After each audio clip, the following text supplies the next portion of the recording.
नमस्ते भारत, आप देख रहे WH न्यूज़। मैं हूँ विजय खौसे। इस वक्त मैं आपको बताना चाहूँगा कि बड़ी खुशी की बात है कि नागपुर शहर में जो है डिजिटल मीडिया न्यूज़ पोर्टल संघ का जो है बहुत अत्याधुनिक जो है यहाँ पर जो है कार्यालय का उद्घाटन तो नहीं कहूँगा, उद्घाटन होने वाला है, लेकिन शुरुआत हुई है। और सबसे पहले आज जो है पहली पत्रकार परिषद हमारी यहाँ पर हुई है, आज़ाद समाज पार्टी की हुई है, क्योंकि कल जो है यहाँ पर चंद्रशेखर आज़ाद जी का एक सुरेश भट्ट सभागृह में बहुत बड़ा कार्यक्रम है, उसके लिए है उनके जो नेता है उन्होंने यहाँ पर पत्रकार परिषद जो है ली है। मैं आपको बताना चाहूँगा कि महाराष्ट्र में जो है ये पहली बार में जो है नागपुर शहर में डिजिटल मीडिया का जो है यहाँ पर एक मंच जो है हमने उपलब्ध करा दिया है।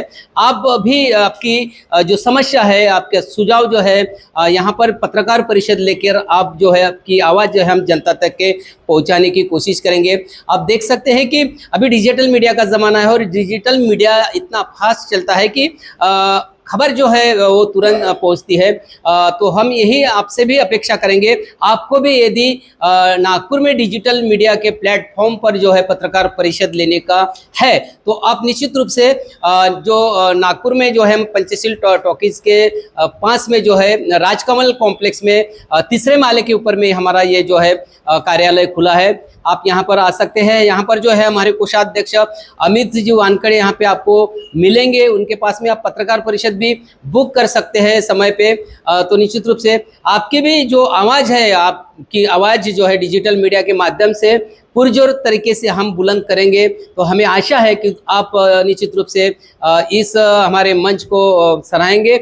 और यहाँ पर जो है आप भी ये मंच सभी के लिए खुला है, सभी को यहाँ पर जो है पत्रकार परिषद ले सकते हैं। तो निश्चित रूप से आज जो हमारे यहाँ पे पत्रकार परिषद, पहली पत्रकार परिषद का जो सम्मान मिला है भाई चंद्रशेखर आज़ाद की जो पार्टी है आज़ाद समाज पार्टी, मान्यवर कांसीराम, इनको मिला है। उन्होंने आज यहाँ पर हमारे यहाँ पे पत्रकार परिषद ली है और पूरा हॉल यहाँ पर खचाखच भरा था, क्योंकि हमने व्यवस्था की थी, लेकिन बहुत बड़ा उत्साह था। हमारे डिजिटल मीडिया के जो पोर्टल के जो पत्रकार थे, संपादक थे, भारी मात्रा पर यहाँ पर आए। और खास करके और मैं खुशी की बात बताऊंगा कि हमारे डिजिटल मीडिया के जो अध्यक्ष है संतोष गायकवाड़ जी है, इनका आज बर्थडे भी था। तो उनका हमने यहाँ पर हमारे इस कार्यालय में उनका बर्थडे भी मनाया है और उनको ढेर सारी जो शुभकामना भी दी है। तो निश्चित रूप से आज की जो पत्रकार हुई है, आइए देखते हैं। महाराष्ट्र प्रदेश के तत्वाधान में आज डिजिटल मीडिया न्यूज पोर्टल में आए हुए सभी पत्रकार साथियों का आजाद समाज पार्टी नागपुर जिला की ओर से मैं स्वागत करता हूं। और इस पत्रकार परिषद में महाराष्ट्र राज्य के केंद्रीय प्रभारी, माजी मंत्री उत्तर प्रदेश सरकार, आदरणीय सम्माननीय गौरी प्रसाद उपासक साहब यहाँ उपस्थित हुए हैं। उसी प्रकार महाराष्ट्र राज्य के प्रभारी सम्माननीय रुपेश जी बागेश्वर साहब यहाँ उपस्थित हुए हैं। उसी प्रकार महाराष्ट्र राज्य के उपाध्यक्ष विदर्भ जोन के इंचार्ज सम्माननीय रूपचंद जी टोपले साहब यहाँ उपस्थित हुए हैं। उसी प्रकार महाराष्ट्र प्रदेश के प्रवक्ता सम्माननीय गुणवंत जी गिरटकर साहब यहाँ उपस्थित है। उसी प्रकार महाराष्ट्र राज्य के महासचिव सम्माननीय डॉक्टर JB रामटेके साहब यहाँ उपस्थित हुए हैं। महाराष्ट्र प्रदेश के सचिव सम्माननीय दिगंबर जी पट्टनकर साहब यहाँ उपस्थित हुए हैं। उसी प्रकार महाराष्ट्र प्रदेश के युवा प्रभारी आदरणीय अमोल अहिरे साहब यहाँ उपस्थित हुए। महाराष्ट्र प्रदेश के सदस्य सम्माननीय जयंत साठे साहब यहाँ उपस्थित हुए हैं। और उसी प्रकार हमारे महाराष्ट्र प्रदेश के युवा अध्यक्ष आदरणीय नितिन जी नागदेते साहब यहाँ उपस्थित हुए हैं। साथियों, इस पत्रकार परिषद में हमारे प्रमुख मार्गदर्शक मान्यवर जो 14 अक्टूबर को कार्यक्रम होने वाला है उसकी सविस्तर जानकारी आपके सामने रखने वाले हैं। धन्यवाद। पहले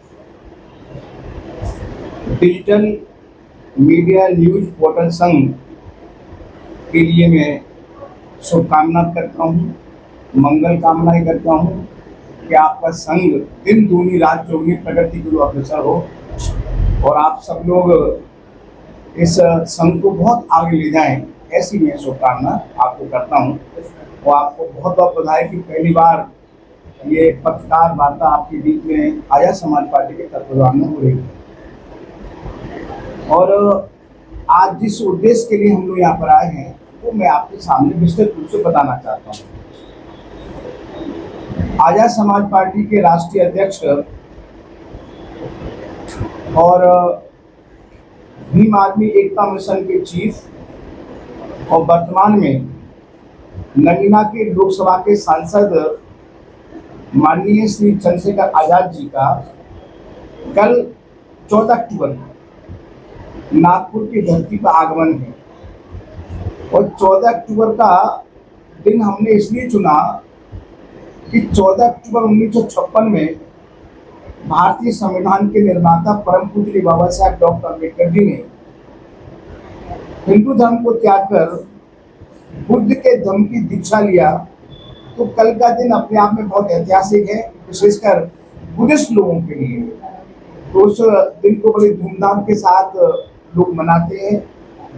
तो जो कल का जो कार्यक्रम है वो आजाद समाज पार्टी महाराष्ट्र प्रदेश के तत्वाधान में कार्यक्रम है। और कार्यक्रम का जो नाम है वह प्रबुद्ध जन सम्मेलन, विशाल प्रबुद्ध जन सम्मेलन, जो हमारा रवि सुरेश भट्ट सभागार जो रेशीम बाग नागपुर में है वहाँ पर आयोजित किया गया। ये 1 बजे प्रारंभ होगा।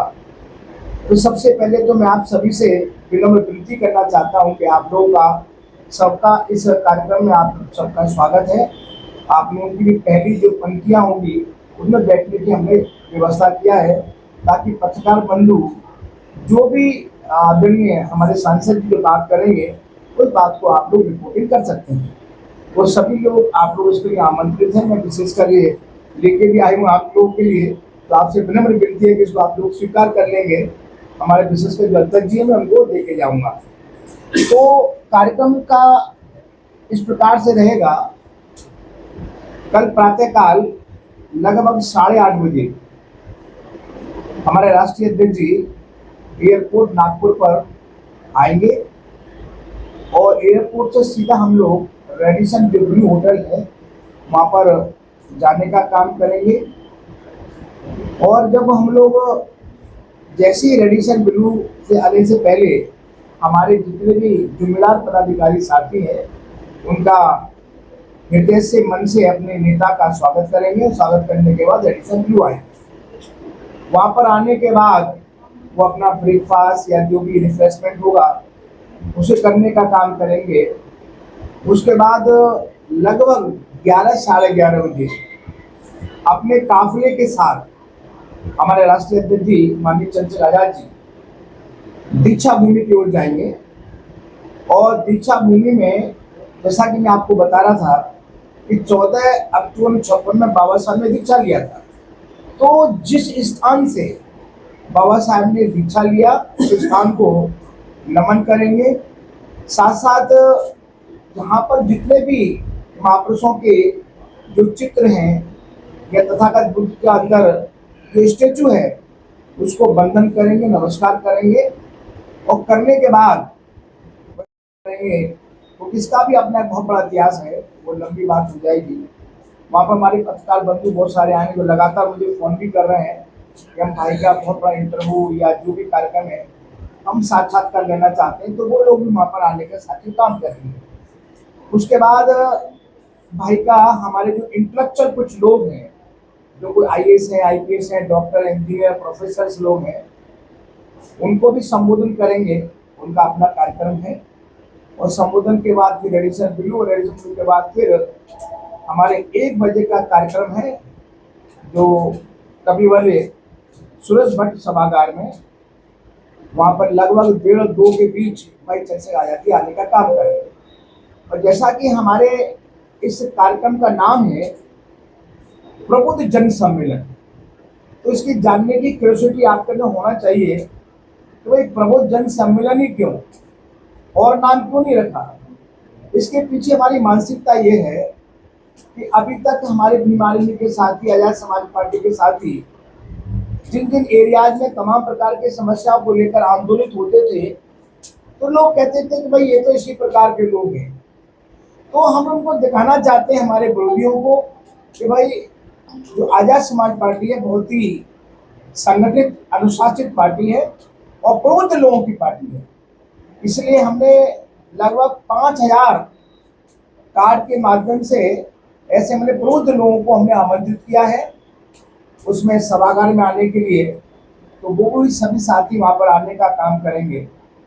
और भाई चंद्रशेखर आज़ाद जी न केवल प्रबुद्ध जन सम्मेलन को संबोधित करेंगे, बल्कि वर्तमान देश के जो भी हालात हैं उस हालात पर अपनी बात रखेंगे। साथ साथ आपको पता है कि बहुत जल्दी इस महाराष्ट्र की धरती पर लोकल बॉडी के चुनाव होने वाले हैं, उस पर भी बात रखेंगे कि हम लोग अलायंस से लड़ेंगे, कैसे लड़ेंगे, क्या करेंगे, उस सारी विस्तार पूर्वक चर्चा वहाँ पर होगी। तो मैं पुनः आपसे आग्रह करना चाहता हूँ, विनती करना चाहता हूँ कि हमारी जो डिजिटल मीडिया न्यूज पोर्टल संघ के जितने भी जिम्मेदार साथी यहाँ बैठे हैं, मेरी बात को सुन रहे हैं, उन सभी से विनती है कि उस कार्यक्रम में आप लोगों का स्वागत है, आप लोग वहाँ पर आइए। तो और जो कुछ आप में से कुछ पूछना चाहते हैं तो आपका स्वागत है, मैं उसको आपका जवाब देने को तैयार हूँ। धन्यवाद। कार्यक्रम में कितने लोग अपेक्षित हैं? कार्यक्रम में का जो सभागार है लगभग 2500 लोगों की उसकी कैपेसिटी है, लेकिन अभी अब जो मैं देख रहा हूँ कि तमाम कोई मुंबई से आ रहा है, कोई नागपुर से आ रहा है, कोई औरंगाबाद से आ रहा है, क्योंकि हमारे 7 जोन में पूरा महाराष्ट्र बटा हुआ है। 36 डिस्ट्रिक्ट हैं, तमाम जोन में हमारी पदाधिकारी हैं, डिस्ट्रिक्ट के पदाधिकारी हैं, सिटी के पदाधिकारी हैं। तो लगभग मैं समझता हूँ कि 10 से लेकर 15,000 लोग वहाँ पर पहुँचेंगे। लेकिन अभी आप कहेंगे साहब कैपेसिटी 2,500 की तो कैसे बात बनेगी? इसके लिए हमने व्यवस्था किया है।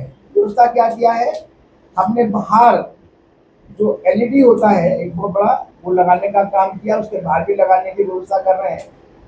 और एक हॉल हमने और भी बुक किया है। तो तमाम मैं समझता हूँ कि जितने भी साथी आएंगे उन सबका वहाँ अभिनंदन करने के पूरा प्रयास करेंगे। तो लगभग 10 से 15,000 लोग हम स्वस्थ हैं, इस कार्यक्रम में जरूर आएंगे। बहुत से युवा आजाद समाज पार्टी से जुड़ना चाहते हैं और पक्ष प्रवेश भी लेना चाहते हैं पार्टी में, उनके लिए आपने किस तरह की व्यवस्था की है उस बारे में? हाँ, मैं आपको बता दूँ, हमने माननीय अध्यक्ष जी से निवेदन किया है कि तमाम हमारे पास साथी आ रहे हैं। अभी ईसाई समाज के साथी हमारे पास मुझे मिलने आए, साथ साथ सिख समाज के लोग मिलने आए, ओबीसी समाज के लोग मिलने आए, तमाम लोग मिलने आए, अभी भी चरमकार के साथी उनसे मिलने आए। उस सभी लोग भाई का स्वागत भी करना चाहते हैं। और कुछ ऐसे लोग हैं जो दूसरी पार्टी में लोग काम कर रहे हैं, वो काम जो कर रहे हैं वो लोग अपनी पार्टी ज्वाइन करना चाहते हैं। उसके लिए हमने उसी सभागार में एक हॉल की हमने व्यवस्था किया है। उस हॉल में सभी लोगों को, जो लोग भी पार्टी ज्वाइन करना चाहते हैं, उनका स्वागत है, उनकी व्यवस्था हमने वहाँ पर किया है। तो ऐसा सभी लोग वहाँ जो आएंगे उनको ज्वाइन करेंगे, ऐसी व्यवस्था। सर, आने वाले चुनाव में जो है क्या एएसपी खुद के बदले चुनाव लड़ेंगे या गठबंधन? हमारा प्रयास है गठबंधन से लड़ेंगे। अब प्रश्न है कि किसके साथ करेंगे, ये आपका प्रश्न होना चाहिए। हमारी जो विचारधारा है, जिस दल के साथ हमारी विचारधारा मैच करेगी उसके साथ हम लोग अपना गठबंधन करेंगे।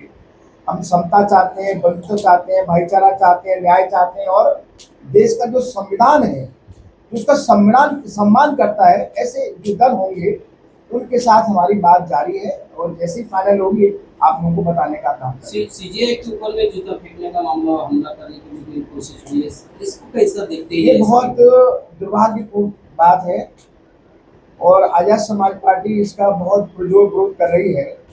तो आने वाले समय में बहुत बड़ा आंदोलन हम खड़ा करने वाले हैं कि जब इस देश का चीफ जस्टिस ऑफ इंडिया का जो चीफ है, मुख्य न्यायाधीश है, वो सुरक्षित नहीं है तो आम लोग कैसे सुरक्षित हो सकते हैं? तो ये बहुत ही दुख की बात है और बड़े ही दुख के साथ मुझे कहना पड़ रहा है उस व्यक्ति के खिलाफ भी कोई कार्रवाई नहीं की गई। तो ये हम इसका विरोध करते हैं, निंदा करते हैं। आदरणीय चंद्रशेखर जी भी इस बात को लेकर बहुत दुखी है, परेशान है। हम बहुत बड़ा आंदोलन इस बात को लेकर करेंगे। साथ साथ आपको बता दूं, अभी आपने देखा ग्वालियर में एक हमारे अधिवक्ता हैं, वो अनाप शनाप बात कर रहे हैं, वो उस व्यक्ति के खिलाफ बात कर रहे हैं जिस व्यक्ति को आज लोग मन से सम्मान देते हैं परम पूज्य बाबा साहब डॉक्टर अम्बेडकर। उनके बारे में कहते हैं उन्होंने संविधान नहीं लिखा है, उनके बारे में कहते हैं कि भाई ये तो अंग्रेजों के गुलाम थे आदि आदि, हम देश को हिंदू राज बनाएंगे, ये आदि आदि बात वो कर रहे हैं। तो ये सब बातें देश की जो वातावरण है, जो भाईचारा बना हुआ है, उस भाईचारे को बिगाड़ने का एक साजिश है। उस साजिश का भी हम लोग पर्दाफाश करेंगे। तो इस प्रकार के हमारे कार्यक्रम 15 तारीख के बाद आपको दिखाई देंगे।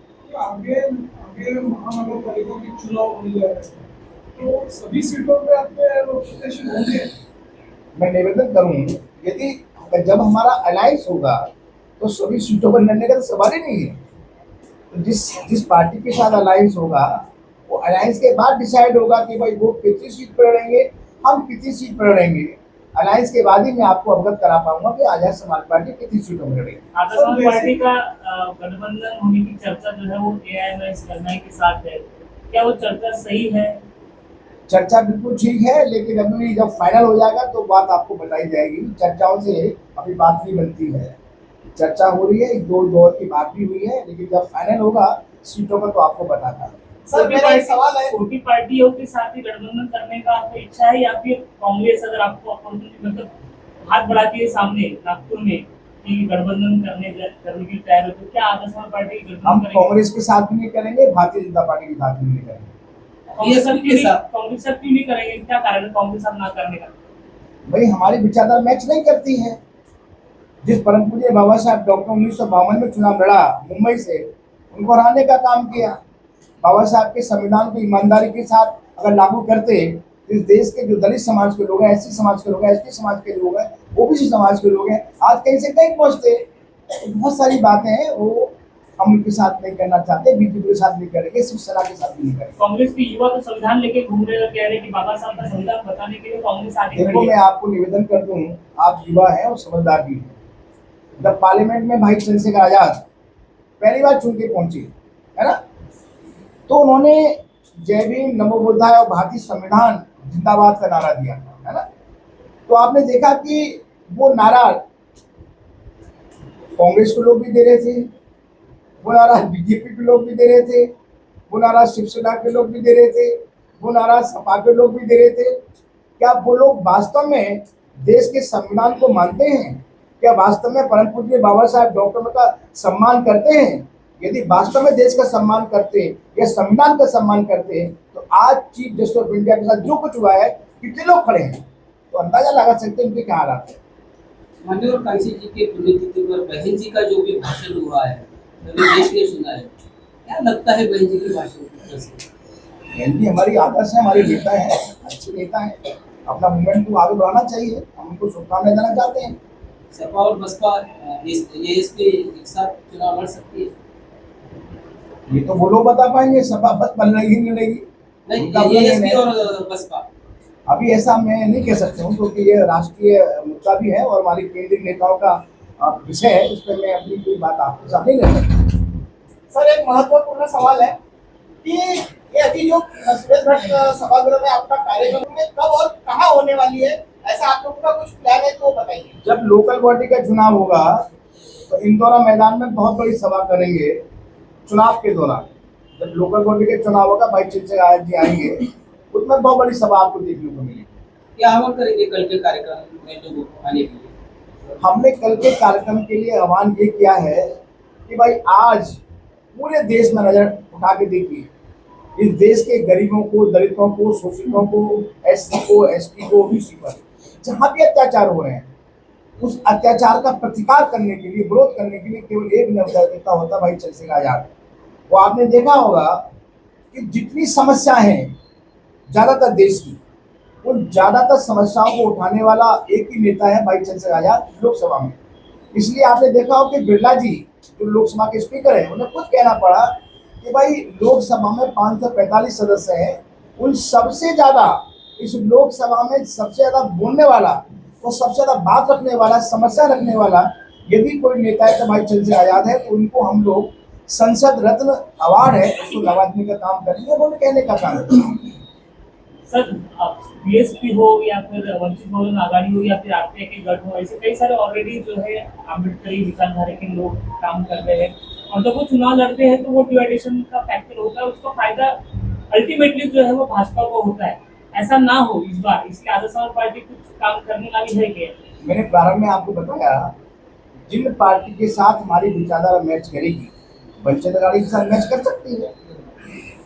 तो हम पूरी कोशिश करेंगे समाज का वोट का बंटवारा ना हो, उसके लिए हमारा प्रयास जारी है। सर, इसी से जुड़ा हुआ एक प्रश्न है, से जुड़ा हुआ एक प्रश्न है। काफी पार्टियां ये देखी गई कि जैसे महानगर पालिका के जो चुनाव होने जा रहे हैं उसके लिए एफिडेविट फिल अप कर रही है, तो आप भी अपने कैंडिडेट से एफिडेविट भरवाओगे? नहीं, ये तो गलत भी है। एफिडेविट का मतलब ही है बदलना हो जाए कुछ हिस्सा। एफिडेविट देने का कोई मतलब नहीं है। सब लोग स्वतंत्र हैं अपनी बात को कहने के लिए, लेकिन शपथ पत्र देने का कोई मतलब नहीं है। ऐसा आजाद समाज पार्टी तो दोस्तों, आपने सुना है जो हमारी पहली डिजिटल न्यूज पोर्टल संघ के जो कार्यालय में जो पहली पत्रकार परिषद हुई है, वो आपने पूरी पत्रकार परिषद सुनी है। आप भी इस मंच पर आकर पत्रकार परिषद ले सकते हैं। हमारे कार्यालय पर आइए, तिलक पत्रकार भवन के सामने राजकमल कॉम्प्लेक्स 3रे माले के ऊपर में हमारा कार्यालय है। आप भी आइए, आपकी भी हम आवाज़ बुलंद करेंगे। आपको भी हमारे डिजिटल न्यूज पोर्टल संघ के माध्यम से, डिजिटल मीडिया के माध्यम से हम आपको भी न्याय देने का प्रयास करेंगे। तो देखते रहिए WH न्यूज़, लाइक करें, सब्सक्राइब करें। धन्यवाद, नमस्कार।